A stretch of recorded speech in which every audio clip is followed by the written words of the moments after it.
एठी भात बाड़ी देछि एठी माछ तरकारी करते सोरिष मसला देसी माछ झोल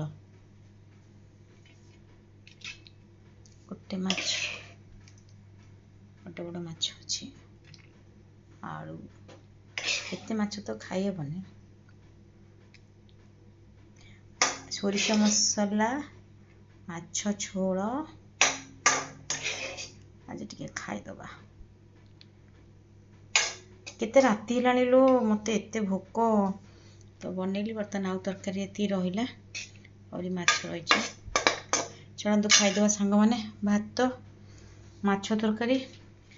आउ लेंबू टिके मोर तो कंपलसरी लेंबू लंका चलतु खाईदबा इच्छा होला माने खाईदबा आउ नहीं टिके गरम लागुच लो प्रभु गरम रे एसी लगी जाइए बहुत ही गरम आउ रही होनी टिके खाईदबा बढ़िया से एपटे मोर टिके घीटा गोटे बहुत भल माने घी आनी जनक ठारू कहीं घी टिके भल आसलानी माने बास्ना होची किंतु खाइबारे भात रे पकईले बास्ना होनी तो मुझे गोटे बहुत बढ़िया से फुटई दूची आउ टिके मारी दूची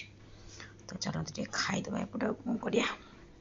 राति 11:30 हेलानी मु खाइने खाइले मते बहुत जोर भोक तो ये खाईदबा रहा मोर खाली एपट सेपट